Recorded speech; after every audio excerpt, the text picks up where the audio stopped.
When I was a child, the school which I attended was peculiar, yet wonderfully interesting.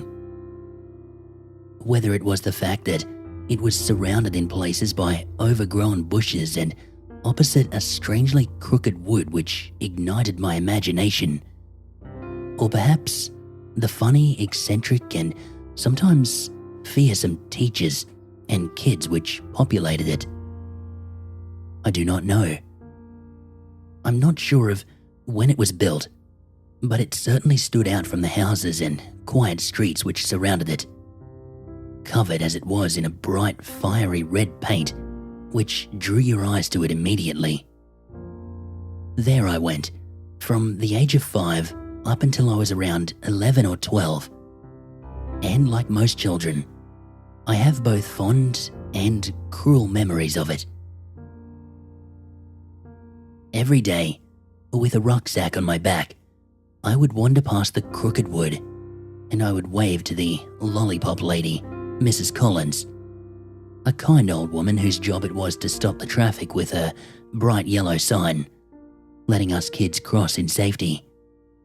And after meeting my friends, I would walk through the rusted brown gates into one of 2 playgrounds.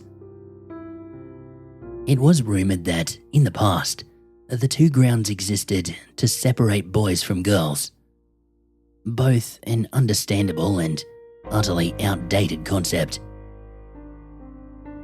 By the time I had went to the school, the first playground had been assigned for those aged 5 to 8, and the second for those aged 8 and up. In the older kids' playground, there lay a small, red brick building which stood on its own, disconnected from the main school complex. It had long since fallen into disuse, and, in fact, it had been sealed from prying eyes, its doors and windows walled up with stone and mortar, making it impossible to see what was inside. Its purpose seemed a bit of a mystery, as most of the teachers seemed to skirt around the topic entirely. But, of course, stories spread amongst the wild imaginations of children, and in my school, this fondness for outlandish tales of tragedy and forbidden places often led to bizarre rumours and whispers, particularly pertaining to that sealed building. Obscurity is a fertile ground for the fantastical ruminations of youth. When me and my friends were in the younger playground, we would sometimes sneak down a narrow passageway which would lead to the other playground, and we would peek around the corner. There, we would see the older kids playing football or just hanging around. It is amusing how younger children look to their older peers, thinking that they seem to be having so much more fun than us. But before we would be chased away by the janitor or a passing teacher, my eyes would always lead to that sealed building. There was something lonely about it, isolated, and while it was surrounded by the yells and vibrancy of a schoolyard, its appearance suggested a grave silence to me. Some of the older kids liked to scare themselves and us, and told us dramatically that it had been used as a science department, and that there had been a hideous accident there, one which had resulted in strange and gruesome things which had to be kept from the world. Even as a child of 8, I knew made-up nonsense when I heard it. Then there was the account that it had been a previous and rather brutal head teacher's office decades earlier, and that he had died in there in a fire. Of course, according to the stories, his ghost still haunted the place, and it was better that the vengeful old sod be contained there, fuming at his desk as children enjoyed themselves and played nearby. Again, all utter garbage. There was, however, one account of why the place had been abandoned which seemed more plausible to me. The building was in fact a toilet. Yep, a normal toilet. No frills, no secret labs, no dead spirits of an overbearing head teacher. It had simply been sealed up when new facilities were installed in the school to stop children from climbing inside and getting up to mischief. But yet, despite this mundane explanation, there were still in fact tales to be told about the red-bricked, disconnected building in the older kids' playground. Although I had heard the stories, it was not until I was in my 4th year at the school that I became intimately and, at the time, uncomfortably involved with it. The older kids' playground was flanked on 3 sides by a rectangular section of the school itself, with the 4th side separated from neighbouring houses by a mouldy and dark red wall. It was isolated from the other playground, other than the aforementioned passageway, and, to further the feeling of imprisonment, was characterised by tall metal fencing which rose up in places where a brave classmate might have attempted their great escape. Yet, there was one old gate which did allow some access of sorts. But like prison guards, the teachers tended to check on it regularly. There, in the corner of the grounds, lay the old building. Its windows were indeed enclosed in brick, as were its doors. But the roof seemed unusual to me, being flat in places and surely gathering puddles of rainwater during the wetter seasons. I was, at that age, and embarrassingly still to this day, terrified by heights, and it was much to my horror when I discovered that climbing up onto the roof of the old toilets was seen as a rite of passage of some sort. Don't misunderstand me. We were not forced to go up there. But children can be cruel, and when someone new to that playground showed weakness or fear, this would often result in them being picked on. Over the coming weeks, I watched as each one of my friends climbed up onto that roof when the opportunity presented itself, dangling their legs over the side nonchalantly once up there. One by one, they claimed their right to be in the older playground, while I succumbed to my ever-increasing taunts about my fear and cowardice. Don't disbelieve me when I say I did try. Several times a ball would be kicked over accidentally onto the roof and my classmates would turn to me to retrieve it. I even made it up to the side of an old drain pipe on a few occasions, far enough to reach my hand up and over to touch the roof surface. Yet every time, I would fail. Fear would grip me, and with each admission of defeat, the name-calling and the embarrassment intensified. I can trace back a curious and probably detrimental aspect of my personality to that time. You see, failure in front of strangers to this day does not bother me, but friends, family, even acquaintances, the very idea makes me break out in a cold sweat. Later in life, I followed the same stereotypical path of chasing fame as a teenager, and I would have no problem playing in bands in front of those I did not know.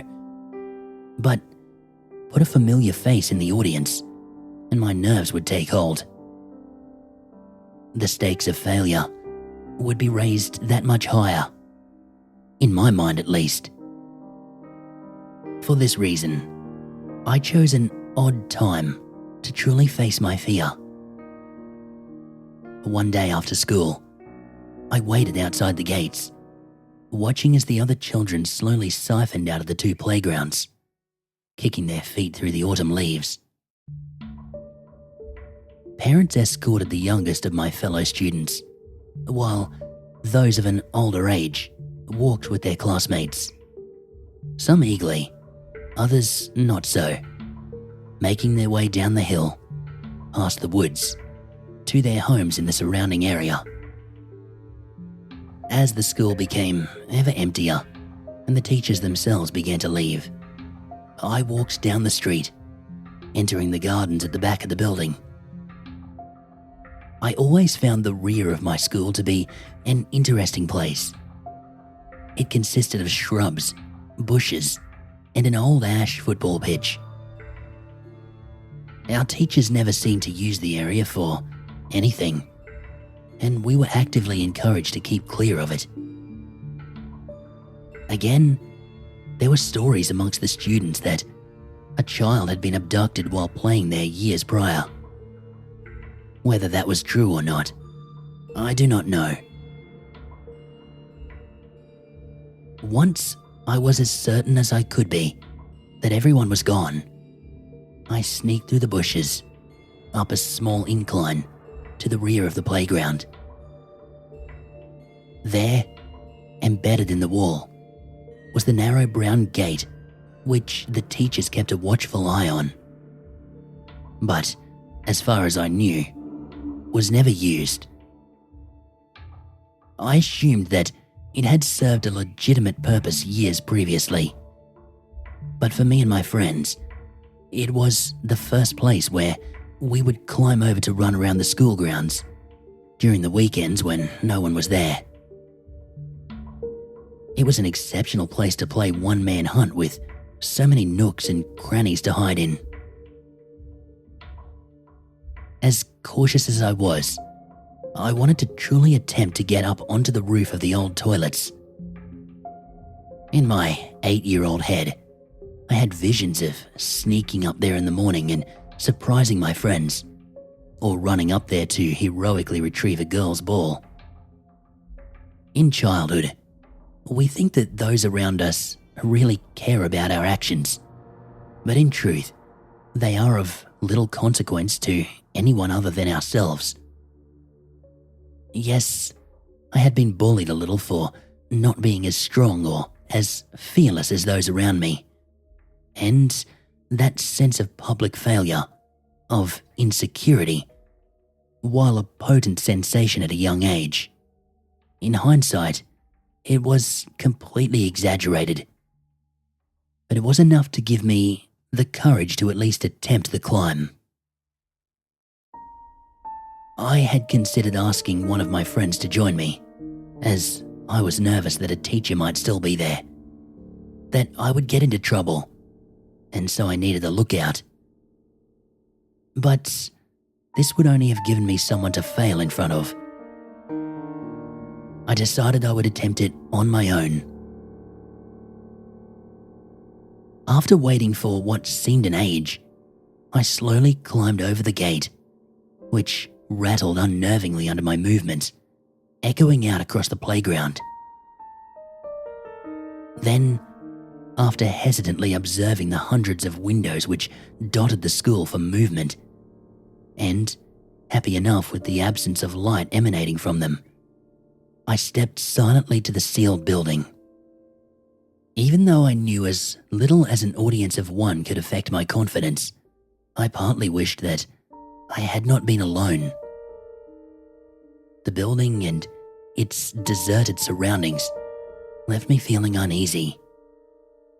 I knew, however, that if I could just get up there once, that I would have conquered my fear, and I would be able to climb up onto the roof with ease in future, hopefully putting any name-calling to rest. I stood there at the drain pipe, which would be my avenue to success, clinging as it did through rusted fittings to the side of the building. My mind back then was often clouded with the worst possibilities, focusing on the most negative outcome. And as I began to climb slowly, I imagined that the drain pipe would wrench away from the wall, throwing me against the concrete ground at any moment. The truth is that it did not move, no matter how much I believed that it did. without a witness, I was now as far as I had ever reached, able to stick my hand up above me and touch the edge of the roof. My heart raced with excitement as I began to believe that I really could do it, that success was in sight. Then I made the mistake of looking down to check my progress. The experience of height, it's something that's difficult to convey to someone who has no problem with it. While, in reality, I was probably no more than 7 or 8 feet off the ground, I perceived this as a monumental distance. I felt my stomach churn. My heart beat erratically, and the world below, it began to spin and distort. Worse still, a loss of nerve permeated my body, leaving me feeling weak, and I could feel my grip begin to loosen. It is strange how the mind works. For just as I was ready to admit defeat once more and retreat, the insults and jeers of my classmates rang through at my awareness, as if they were present, down there, taunting me. With what was, for me, a huge effort, I found myself continuing to climb upwards.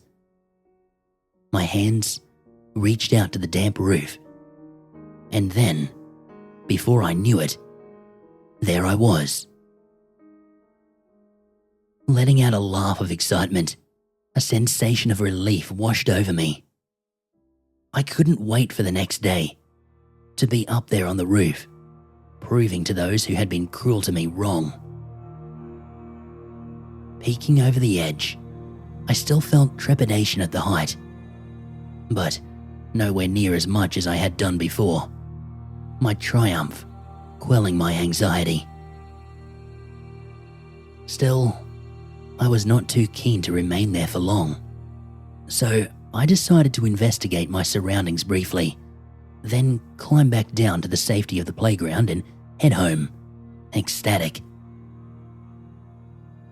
The roof was painted in a similar, fiery red color to the main school building, but it had long since peeled and cracked, suggesting that it had been a long time since someone had been up there to give it a new coat. Standing up cautiously, I felt my legs waver slightly as my stomach churned again at the thought of how high up I was. Laughable, really, as the height of the roof was probably no more than 10 feet. Yet, no matter how nervous I was, the sense of triumph which I felt coursing through my body was truly wonderful. I walked slowly from one side of the roof to the other, careful not to trip as I did so. The short walk from the drain pipe to the opposite ledge and back filled me with a feeling of conquest, as if someone patrolling their territory. For those brief moments, that roof, that building, was mine.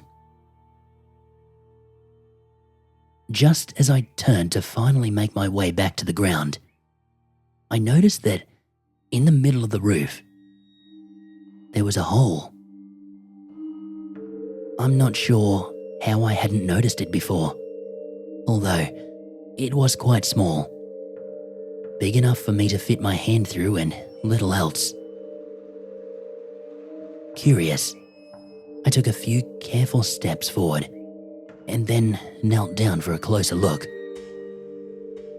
Yes, there was a hole, and the light from the evening sky passed straight through it, illuminating what lay inside.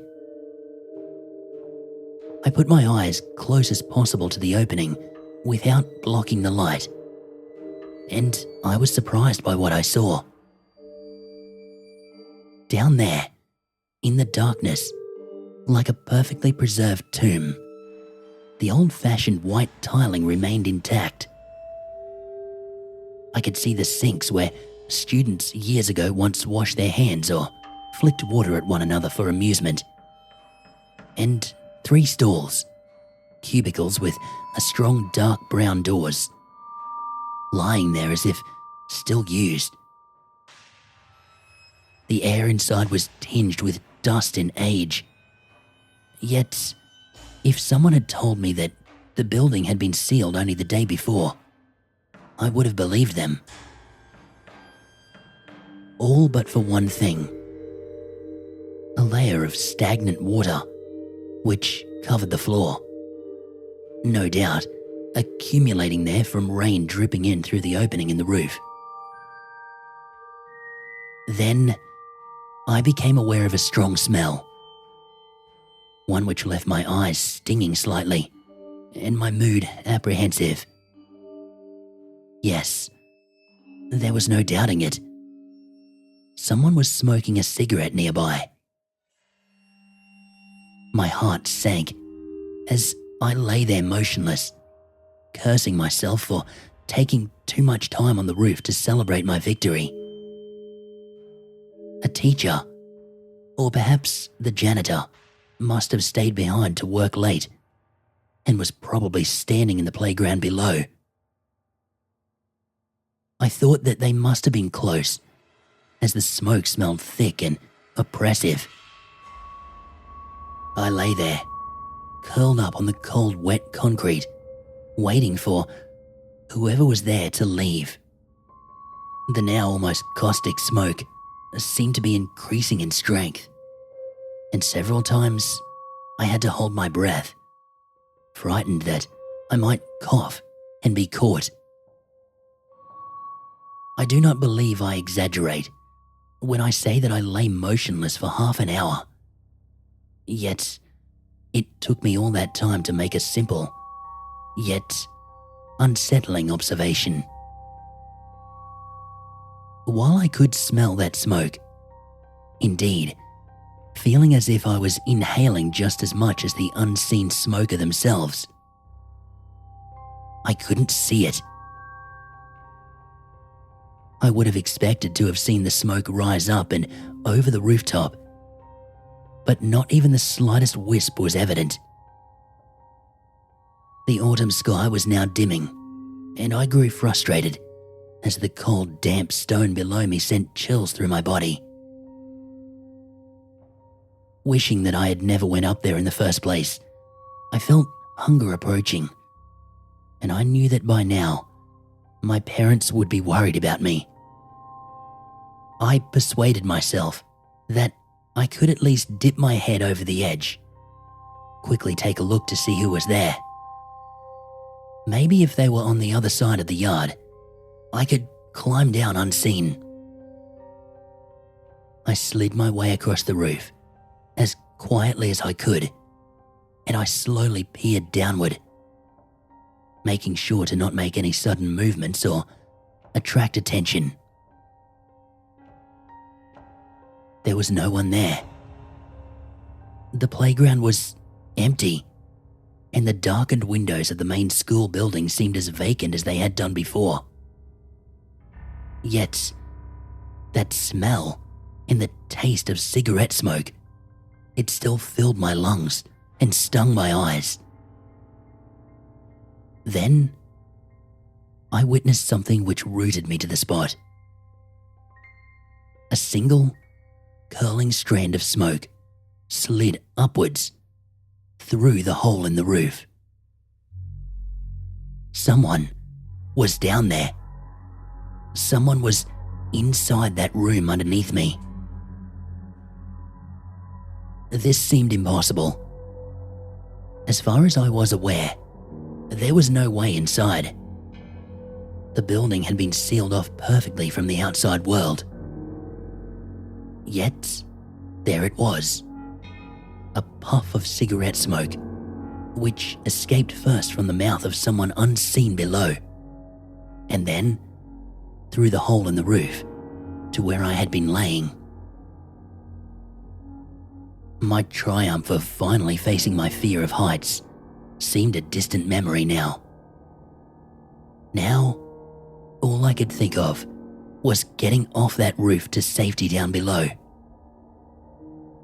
But the hole, it lay between myself and the drain pipe. And curiosity being as gripping as a mindset as any, I decided to take a quick look inside before quietly making my escape and leaving that building behind. As I approached the opening, that smell of smoke grew stronger still.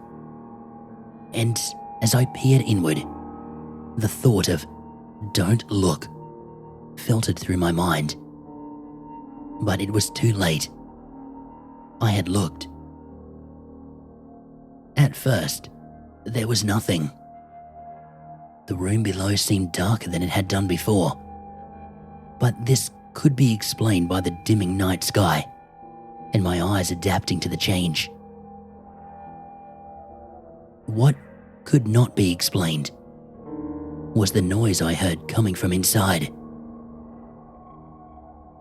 It seemed distant at first, indistinct, uncertain. Then it gradually took form. To me, sounding like someone choking. I smiled to myself, thinking that it was probably the cigarette smoker and that maybe some local kids had a den down there. But then suddenly, in the gloom, my eyes were drawn to one of the cubicles. Its door was closed, and yet I was not convinced that it had been before. I tilted my head closer to the hole, but my angle of view shrouded the inside from inspection. As the choking sound increased in volume, so too did the smell of smoke. Then, the sound and smell were joined by something which chilled my very soul. I panicked, and I let out a cry as the door quivered with the impact of someone violently kicking it from the other side. Smoke now filled my lungs, and as my eyes watered, I could barely see anything both inside the building and out. Then it stopped. The choking sound had disappeared, and the smell of smoke had simply vanished. For a moment, I started to think that I had imagined it all. I gasped for air, drawing deep into my lungs, only for terror to take me once more. In the dark silence, in the cold, damp, and forgotten room below, the sound of footsteps in water filled the air. Then, the cubicle door slowly began to creak open. I can't say entirely what took place after that. I believe I've blocked much of it from my memory. Apparently, the headmaster, an intimidating yet kind man by the name of Mr. McKay, had been in his office working late on the other side of the building. When he was disturbed by the sound of my screams, he rushed outside and found me up on the roof, curled up into a ball, paralyzed with fear and sobbing. After some reassuring words, he helped me down and he took me to his office where he once again guaranteed me that I was safe, and then phoned for my parents to come and pick me up. I trusted Mr. McKay implicitly, and as I fought back the tears, I described everything which had happened. The roof, the smoke, the cubicle. As I told him my story, the blood drained from my headmaster's face. I have long thought about what he told me in that office after hearing my account. Perhaps he wished to frighten me so that I and others would never venture up there again. And looking back, it does seem to be a strange thing to share with an already frightened child otherwise. But he seemed genuinely disturbed by the events that I had just conveyed to him. He told me that years before I went to the school, there had been a tragedy there involving a 12-year-old girl, one who he refused to name. She had a reputation for being difficult. The teachers tried their best, sympathizing with her as she came from an abusive background, but they found her almost impossible to control, as she often threatened violence and had been suspended several times for fighting with the other students. One day, she decided to skip a class and had managed to persuade 2 other girls to join her by promising them a cigarette each. So, as the story went, the girls sneaked away when the bell for class rang, and they hid in the toilets. The details of what occurred afterwards were less than forthcoming, but what was clear was that the poor girl had had a seizure of some kind and died there and then. The other girls claimed that they had already left before this happened, but there were rumors and accusations of which most only whispered, but many believed. It was suggested that the girl had been with her friends when the seizure took place, and out of fear of getting caught smoking and skipping class, they lifted their friend onto the stall, closed the door, and then just left her there. Whether they believed that she would perhaps recover or not was the subject of much speculation. The scratches and bashes on the inside of the cubicle suggested most definitely that she had continued to convulse while in there, perhaps even in an uncoordinated attempt to escape and call out for help. In the aftermath, the building was closed off, and the school and community attempted as best they could to just put the tragedy behind them. Now, perhaps Mr. McKay made this whole thing up just to terrify me, taking what I had thought I'd experienced and using it to concoct a story designed to scare me away from ever going back to that place. Unfortunately, a few unwelcome things transpired after that. I did indeed avoid the roof of that sealed building at all costs. My fear of heights was nothing compared to the dread which that building then held for me. My schoolmates, of course, did not believe my version of things, accusing me of lying about the entire thing, just to avoid being made fun of. As far as they were concerned, I never went up there. Lastly, I did have a recurring dream throughout my childhood, one which I would wake from in a cold sweat, curled up in bed screaming. I know that in it, I would be lying on that roof, peering down through that hole into that abandoned place. But the memory always seems vague somehow.